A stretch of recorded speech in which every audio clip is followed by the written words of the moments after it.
feel like we always get to see so many nice people when we go out and distribute prasadam, so it's really wonderful. So I'm going to say some prayers invoking the blessings of my teachers, and then we'll speak something. Om Jnana-tamarandasya Gyananjana Shalakaya Chakshurmilitam Jena Tasmai Sri Gurue Namaha. I was born in the darkest of ignorance. My spiritual master is opening my eyes with the torchlight of knowledge. I offer my respectful obeisances unto him. So, one class. So, I was thinking, I had different ideas because I never know if there's going to be a lot of new people or if it's going to be the old crew. And so, based on that, I might want to say something a little different because people are at different levels, and if someone's brand new, then that's going to be a very different type of talk than you would give to someone who knows a little bit of information about bhakti yoga, Krishna consciousness. So I can see that it's mostly familiar, but there's some newer faces, so we can try to balance it out. And the existential question of what is going on here right now in the world, who am I, what am I, that question is echoed throughout the centuries by the great philosophers and the foolish alike. So why is that question relevant? And I was actually thinking right now during the kirtan, Bhakti Nick's wonderful kirtan, that it said in the Bhagavad Gita that there are 4 types of people who surrender to God, 4 types of pious souls approach the Lord. One of them is he who is seeking wealth. One of them is he who is in distress. One of them is he who is just curious. And one of them is he who is in knowledge of the absolute truth, or a jnani, someone who understands that they're not this body. So I was thinking that this existential question is relevant to each of those people. And we all fall into one of those categories, whether we believe in God or want to surrender to God or not. We fall into those categories of people. So for the person who is seeking wealth, he is thinking, how, if I understand this existence, if I understand what's really going on in the world, then I can manipulate that and get more money, get more sense gratification, and progress my economic development, my social development, my position in the world. And he who is distressed is thinking, if only I knew what was going on, why am I suffering so bad? And if I can figure it out, maybe I can stop suffering. Whereas he who is just curious is simply just curious to know what's really going on, what's really the deal with his existence. And then there's the jnani, he who actually knows what's going on and is in the process of fully surrendering himself and placing himself in that reality. So in each case, these existential questions affect all of us in some way or another. And so we've all thought them, at least I hope, or else we might not be human. We've all thought that time and time again. I think the majority of people fall into the distressed category. I know that's kind of where I fell into, just what is going on here? Why am I suffering so bad? And so Krishna explains that each of those people, if they're pious, they come to the logical conclusion that there's a creator and a controller and a maintainer of everything, and that is God. And so they approach God to solve this problem. And not only does God provide them answers, but he provides them solutions to those problems, as well as spiritual advancement. So if life is like a game, then it's important to know the rules. And that's, the quintessential aspect of playing any game is that one understands the goal of the game and understands what the rules of the game are. If someone's trying to play football and thinks the goal of the game is to, kick the ball rather than run the ball over the, to the other goal, I'm talking American football, then they would fail. Or, if it's soccer, which is football in India, and they think the goal is to run with the ball in their head, then they would also fail, because soccer's played with the feet. So they have to know the rules of the game. And when we know the rules of the game, then it becomes very easy to play, and we can actually maybe even have some fun. But if we don't know the rules, it's not possible. So life is also like that. We have to understand the rules of life. What are the rules that are governing us? And if we can understand that, maybe we can extricate ourselves from the suffering position. And so if you want to drive a car requires gas. So anything you want to do in life, or if you want to make any progress in life or have a happy life, the gas is knowledge. One has to have knowledge in order to have any type of happiness, whether that happiness is material or spiritual. Even materially, if you want just mundane material happiness, which ultimately doesn't satisfy us, one has to have knowledge of how to perform material activities. And to the degree that one can perform those material activities, one can become more materially successful. If one wants to make lots of money, then one can get a degree, or one can pursue those occupations that bring a lot of money, and that knowledge that they get from that will allow them to gain more in the end. So we have to have this knowledge. And so I was thinking kind of what to speak about tonight, and a big and powerful realization that the Krishna consciousness movement presents is this concept of three modes of material nature. That there are three predominating energies that govern material nature, that govern the place we're in. And so I know in understanding that, it opens up many doors to spiritual life and to understanding what's going on with me materially. It opens up immense amounts of doors to understand these three modes of material nature and time, those two concepts. So different questions like, do you ever wonder, why do certain people do certain things? Why are some people seemingly born good and some people seemingly born bad?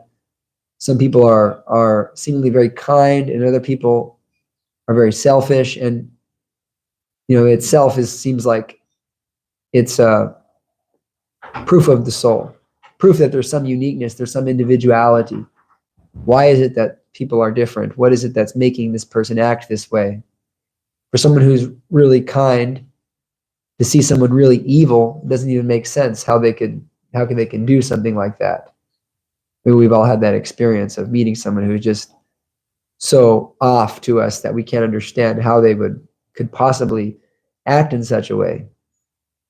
So we see these different dualities, and the Bhagavad Gita explains this. There's these modes of material nature, three energies that preside over material nature where we're at and control.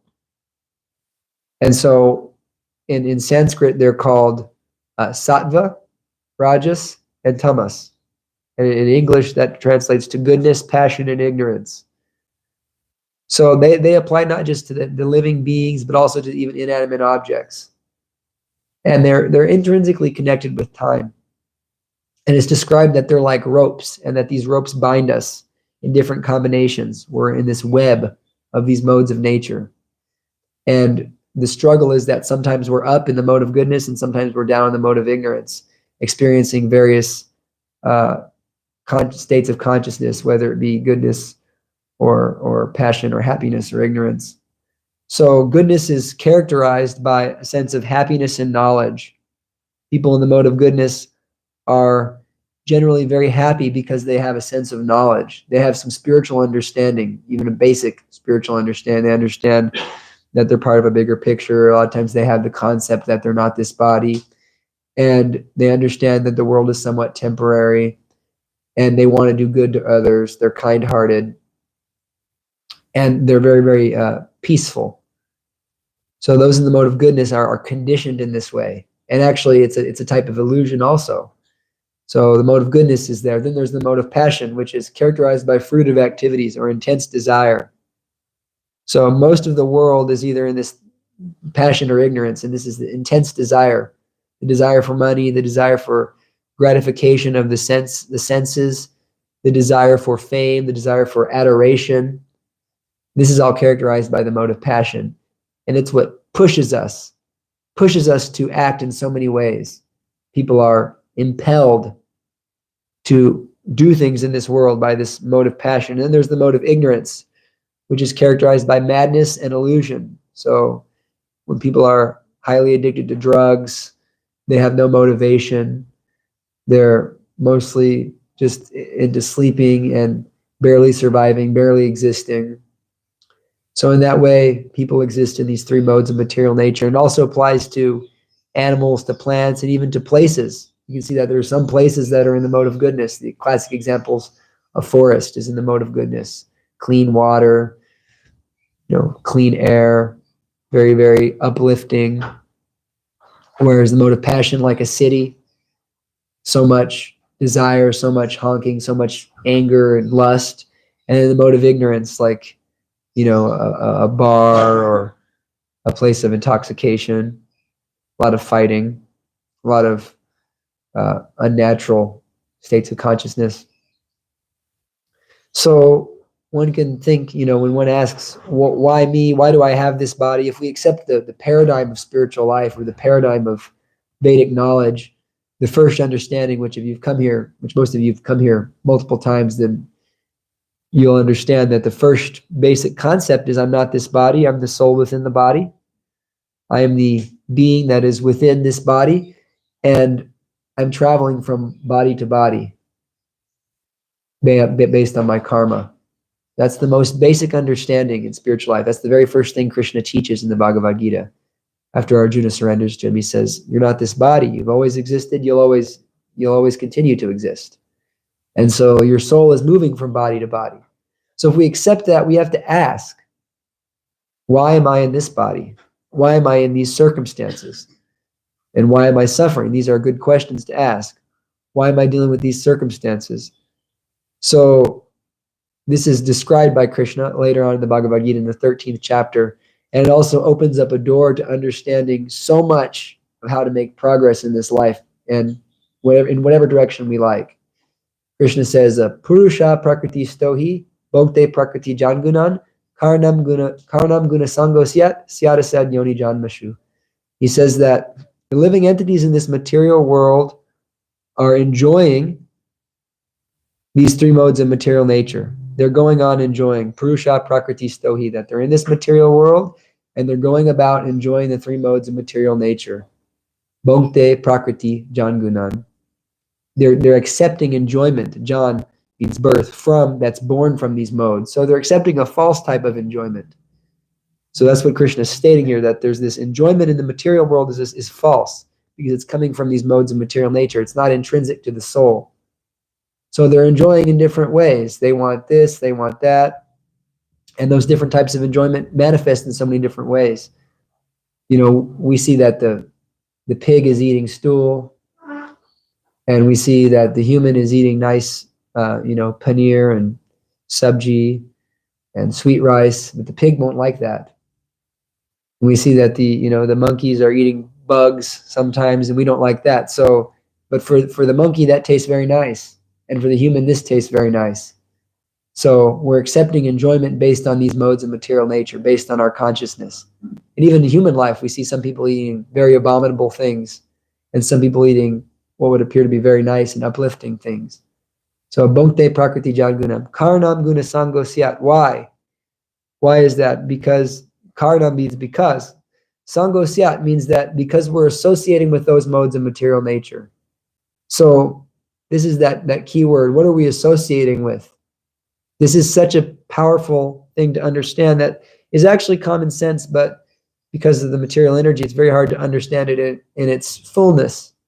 But the Krishna consciousness movement delivers it so nicely, that who you surround yourself with and what area you surround yourself with, what environment you create around yourself and choose to reside in, that's going to have a profound effect on your consciousness, on the happiness you experience in this life, and the destination of your next life.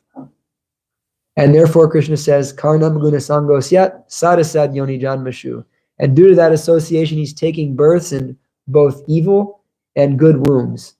So sometimes he's taking birth in very nice positions, and sometimes he's taking birth in very low positions. He's conditioned by these modes of material nature. And whether that be goodness or ignorance, still one is forced to take birth, death, and to live in this material world, accepting various types of suffering and enjoyment. So therefore, if we really want to elevate ourselves from the mode of ignorance to the mode of passion, to the mode of goodness, Krishna says, Karnam guna sangosya, who do we associate with? So we have to have some discretion and have some knowledge about what mode are we dealing with right now? Where am I situated at? So what mode am I dealing with? So it's prescribed in the Vedas that one should cultivate the mode of goodness, because the mode of goodness allows one to spring to the platform of transcendence, or the platform of spiritual knowledge. So the Krishna consciousness movement is so expert in teaching what is the mode of goodness and teaching how to live in the mode of goodness. Basic principles that one should become a vegetarian, because vegetarianism is innately in the mode of goodness, whereas meat eating is going down into the lower modes. You can see too, like what is the position, what is the activity that's involved in killing a carrot, or killing a tiger, or cow, or whatever you're going to eat. Not that people eat tigers, but so you're killing. If you kill a cow, there's so much violence, there's blood, there's so much more germs, there's so much more karma. So that's in the mode of ignorance. Whereas foods cooked in the mode of goodness, they give health, longevity to the body. They're not done with violence. So if you eat that way, you'll be elevated to the mode of goodness. And on top of that, in the Krishna conscious movement, we eat blessed food, or prasad, and that allows our consciousness to be elevated to an even higher level of transcendence, transcendental of the modes of nature. So there's different things. What are the people you're associating with? If you're associating with those who are into intoxication, into lowering their consciousness, into ignoring the reality, or who are actually very unhappy, if you're associating with those who are very unhappy, you're also going to become very unhappy. You're going to have a real bad time. Whereas if you're associating with those who are self-satisfied, which the mode of goodness is characterized by satisfaction, if you associate with those who are satisfied in themselves, then you also become satisfied in yourself, because you're associating with that. And so another big principle of goodness is cleanliness. Cleanliness is next to godliness. So one who's clean, both internally and externally, that'll elevate us. And so when we come to the mode of goodness, that's where we can really begin spiritual life. And that's what we're all about here. We're not actually about mode of goodness. We're about transcendental knowledge and going beyond the modes. So one can begin spiritual life on that platform. And the ultimate goal is to actually escape from these modes of material nature altogether, because we don't want to be conditioned in any way, shape, or form. It's described, there's one beautiful part of the Bhagavad Gita where Arjuna asks, why is one forced to sinful activity? Why does it seem like I'm forced sometimes to act sinfully? You ever feel that way, that we want something so bad that we're just forced? We can't help ourselves. We have to do it, whatever that may be. And Krishna says, it is lust only, Arjuna, which is born from contact with the material mode of passion. So that mode of passion, that energy that runs, that's actually creative energy. It's passionate energy. And that energy that forces one to do something, when one comes in contact with that in an unnatural way, in a serious, very intense way, that becomes lust, or intense desire. And Krishna says it burns like fire and is never satiated. Therefore he says you should slay this enemy of self-realization. So that means we have to not associate with the mode of passion, we have to associate with the mode of goodness. And not only that, we have to even get out of the mode of goodness, because the mode of goodness also conditions us. And if one is so satisfied and living happy, I'm good, what about others? And also, if you're feeling very satisfied in this body, people tend not to think about spiritual life. They tend not to think, what about my next life? Because they're feeling enough happiness. It's described that the demigods and the people in the higher planetary systems, they don't actually have so much interest in spirituality or self-realization, because they're already so happy in the mode of goodness. So this earth planet, this human form of life, is very, very important. to the living entity's journey through the material world, because in this life, on this planet, one has this special opportunity to completely free themselves from suffering and from the repetition of birth, death, old age, and disease, and to come to a platform of transcendental happiness that's everlasting. It's always existing, it's always permanent, it never changes, and it always increases. You want that type of happiness, you have to go beyond these modes of material nature. So even beyond the mode of goodness. But in order to do that, first you have to come to the mode of goodness. Therefore, the Krishna consciousness movement has prescribed activities or behaviors that help one elevate themselves. And if you just follow that process, very scientific process, you come to the mode of goodness and then very easily come to the platform of transcendence. So what is the escape, ultimate escape from this, mire of material existence that we all experience? We all experience that there's so much unhappiness in the world, so many things wrong, so much passion, so much war, not just war in the world, but war in our personal lives. We experience this suffering. And so if we really want to escape that suffering, we have to leave the material world altogether, because we don't belong here. We're eternal beings in a temporary body in a temporary world. So we can transcend the modes. And Krishna says, he says in the Bhagavad Gita, he says, Mam chayo vyabhicharena bhakti yogena sevate sagunan samatit yaitan brahma bhuyaya kalpate. He says that when one engages in this bhakti yoga consistently, without stoppage, without any deviation, mam chayo vyabhicharena bhakti yogena sevate, when one engages in this service to me, this service to God, loving service to God, then he says, sagunan samatit yaitan. He goes beyond all the modes of material nature. He comes out of this clutch, these clutches of these energies, these modes, and he comes to the platform of Brahman. He comes to the platform of being pure spirit. And in that stage, he becomes fully happy. Brahma Bhuta Prasanatma Nasochati Nakangshati. He becomes fully happy. He becomes always jolly. He becomes undisturbed by the ebb and flow of happiness and distress in this world. And so all one has to do is engage in the service of God, which starts with chanting this mantra, Hare Krishna, Krishna Krishna, Hare Hare, Hare Rama, Rama Rama, Hare Hare. Why does this mantra work so good? Because God is transcendental and his names are not different from himself.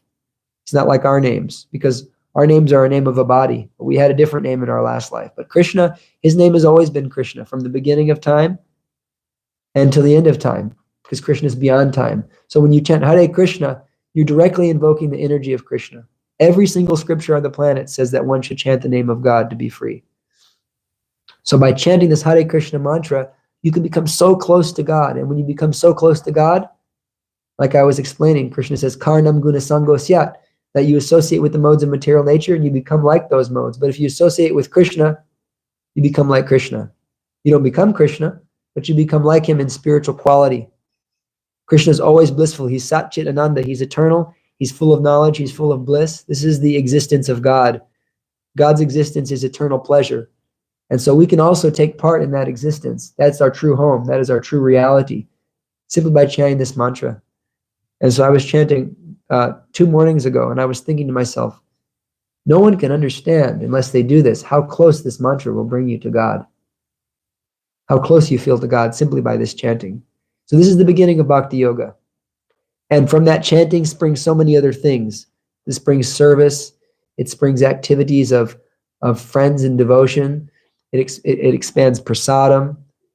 It extends to so many activities. It actually nourishes our entire life so that our life becomes yoga. It becomes connected to God at every moment. And in that way, we remain on the transcendental platform, not affected by the modes of material nature. So God's love, Krishna's love, is beyond these ropes of material nature. It's beyond these modes. It's beyond the happiness of goodness or the temporary satisfaction of pleasure, of rajas, of passion, or the elusive happiness of ignorance, intoxication, sleep.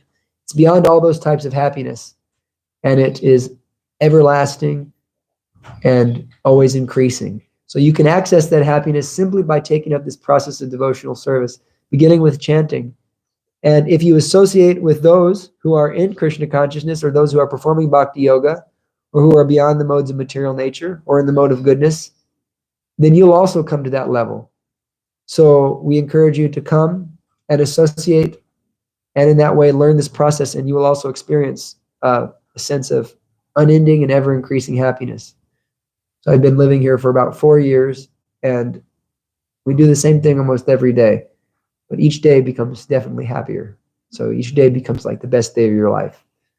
So anybody who has any questions or comments, they can please ask. Chandrika. The people that go to work every day or have their daily life and tends to be in the mode of goodness situation. What's the best way to get out of those modes or feel that happiness? Is it to chant the Maha Mantra in the morning before you go, or what's the best way to keep that within you? Krishna says, Tasmat sarveshu kaleshu mam anusmaram yudhya maya pritamano buddhir mameva shashya shamshayaha. He's explained to Arjuna. Arjuna is a warrior, which is deeply situated in the mode of passion. The warrior is not like, meditating at a holy place. It's fighting in a battlefield. Yet Arjuna is a transcendental devotee. So it's a good point you bring up that this bhakti yoga is so beyond the modes that the bhakti yogi or someone practicing this devotional service can be in any circumstance and remain transcendental, like a lotus is untouched by water. And so Krishna says, you should perform your prescribed duty of fighting, while at the same time remembering me in the form of Krishna. With your mind and intelligence fixed on me, you will attain me without doubt. So, that we're acting in such a way that we're always remembering Krishna. And so by the process of devotional service, and especially by associating with sadhus and a spiritual master, one can use their work in Krishna's service. And that's a science that can be learned and can easily taught to someone who's very serious. And so if one is, of course, one is chanting Hare Krishna in the morning and has some spiritual practice in the morning in the mode of goodness or transcendental, and then goes to perform their work, then Krishna will remain in their mind. And when they can link that work to Krishna by giving some money to preaching or doing something that can link that work to Krishna, that even becomes more beneficial. In that way, one always remembers Krishna. And so if one is seriously remembering Krishna, they become transcendental. And in the purport to that verse, which is 8:7 of the Bhagavad Gita, Srila Prabhupada says that the easiest way is that one just remains chanting Hare Krishna. And we chant Hare Krishna all the time. The mind becomes so blissful and freed by this chanting process. And so you can remain in any position in your job by chanting, as long as it's not innately sinful, like horribly sinful. You can chant, and in that way you'll be connected to Krishna. So all we have to do is learn this process of fixing our mind on the personality of Godhead. And Krishna says, if you can't do that, then follow the rules and regulations of Bhakti Yoga, and in that way develop a desire to attain me. So most of us aren't at the level of being able to just fix our mind on Krishna all the time, but we can follow these rules and regulations, this scientific process, and in that way the mind will become very steady and it will naturally connect to God. Thank you for the question. Okay, I think we're out of time. We're going to have some nice chanting of Hare Krishna right now. Thank you very much. All glories to Srila Prabhupada. Hare Krishna.